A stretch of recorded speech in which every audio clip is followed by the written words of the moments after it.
Hello! Bonjour, nous sommes aujourd'hui le 25 avril 2021, 25e jour de mon challenge. Et aujourd'hui, je vais vous parler de différences culturelles appliquées à la vie personnelle. En fait, comme je l'ai déjà évoqué dans une vidéo précédente, je suis issue du monde des achats et donc j'ai travaillé dans des services achats internationaux. Et en fait, dans ce cadre-là, une des choses qui est fondamentale avant de rencontrer nos fournisseurs, avant de se déplacer dans un pays, c'est de se renseigner sur les us et coutumes du fournisseur, du pays où l'on va, pour justement ne pas faire d'erreurs relatives à leur culture, à leur façon d'être, aux mimiques, à leur langue. Donc un tas d'éléments qui forcément ne nous est pas connu puisque ça ne correspond pas à notre culture ou à notre langue. Donc en général, merci Google, on trouve beaucoup d'informations sur Internet. Sauf que voilà, quand je suis devenue indépendante, que j'ai donc travaillé pour moi-même, eh bien, je n'ai pas appliqué en fait tout ce que j'avais appris.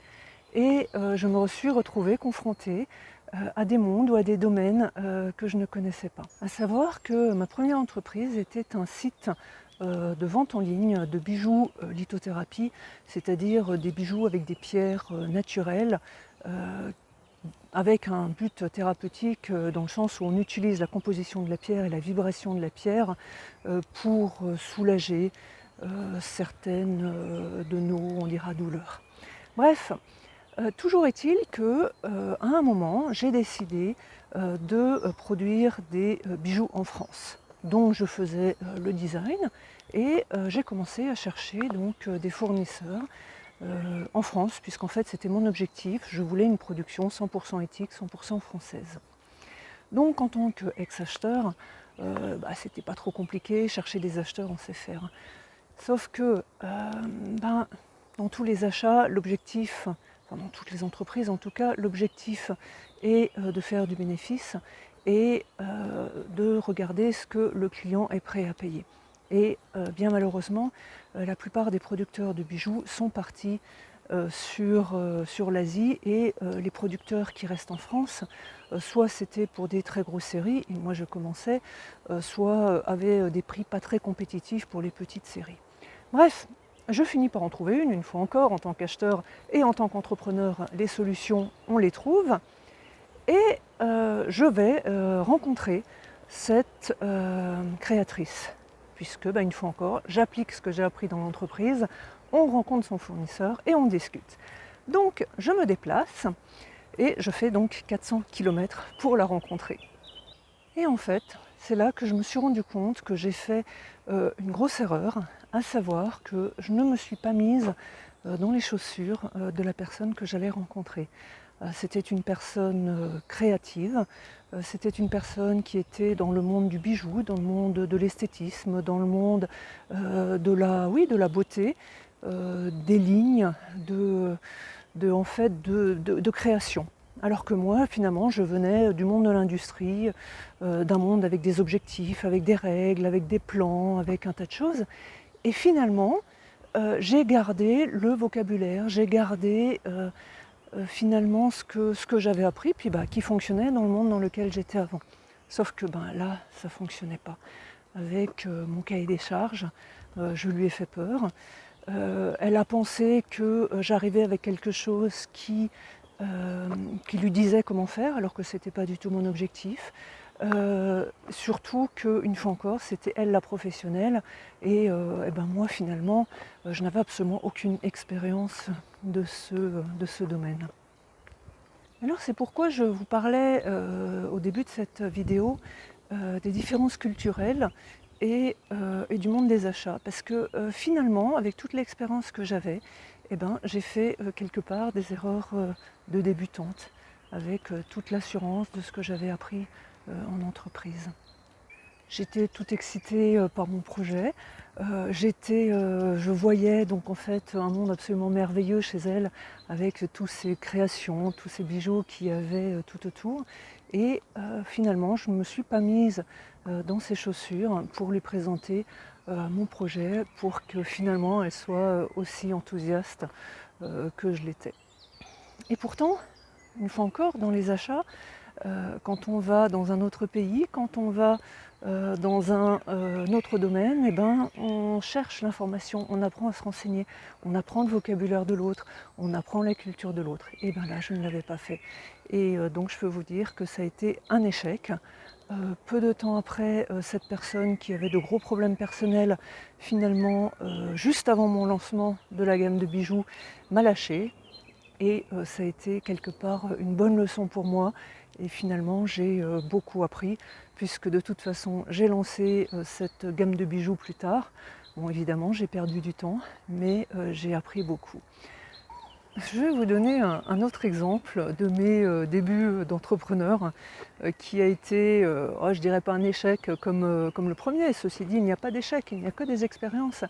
Mais donc du coup, je vais vous partager cette autre expérience qui est tout simplement en fait issue, une fois encore, de la transposition du monde industriel au monde de l'entrepreneuriat, et en tout cas à des clients qui sont complètement différents des clients que j'avais donc dans mon monde d'avant. Donc en fait, dans l'entreprise, dans les achats, mais bon, dans toutes les autres fonctions, on apprend une chose, c'est à être efficace. Et l'efficacité va s'atteindre de façon différente. Mais en tout cas, s'il y a une des choses que l'on fait, si c'est possible de le faire, c'est l'automatisation. Et l'automatisation a cela d'important que ça évite les tâches répétitives. Et donc j'ai appris bien évidemment à automatiser un tas de tâches pour qu'elles soient un petit peu moins pénibles à accomplir. Et puis surtout, ce sont des tâches pour lesquelles je n'avais aucune valeur ajoutée. Donc, je transpose dans mon monde d'entrepreneur, j'ai des clients, qu'est-ce que je fais? Je leur mâche le travail et je leur fais une liste de prix, mais alors tout ce qui est le plus automatisé. Je fais un tableau Excel, je mets des formules, je bloque les cellules. Finalement, ils n'ont absolument rien à faire. Ils ont juste à remplir les quantités qu'ils veulent commander. Et le tableau basique va calculer le montant hors taxe, les taxes, la TVA donc, et va inclure le transport d'office et va leur calculer le montant total qu'il leur faudra donc me payer. Le travail est mâché, je suis toute contente de mon tableau, et là, une fois encore, je me retrouve confrontée à quelque chose à quoi je ne m'attendais pas. Moi, je voulais rendre en fait mes clients autonomes, je voulais qu'ils puissent se débrouiller tout seuls, et eux, c'est pas du tout ce dont ils ont besoin. En fait, la chose à laquelle je n'avais pas fait attention non plus, c'est que tout le monde ne connaît pas Excel. Et dans ces cas-là, quelque part, je les ai un petit peu challengés à mettre des chiffres dans des cellules. En fait, mon idée, c'était de les rendre indépendants. C'était en fait qu'ils pouvaient passer leurs commandes sans me contacter, sans m'envoyer de mail, sans perdre de temps, me téléphoner, de la discussion. Finalement, ils n'avaient qu'un tableau à remplir. Ils n'avaient qu'une chose à faire, c'était de mettre les quantités qu'ils voulaient par rapport à la référence qu'ils voulaient. Tout le travail était mâché. Et finalement, je me suis rendu compte que ce n'était pas la solution idéale, puisque les personnes à qui je m'adressais soit n'avaient pas le temps et préféraient passer commande par téléphone, soit ne maîtrisaient pas Excel, alors qu'il suffisait juste de mettre des quantités dans des cellules. Mais finalement, ce que moi je considérais comme il faut juste, pour eux c'était assez rébarbatif.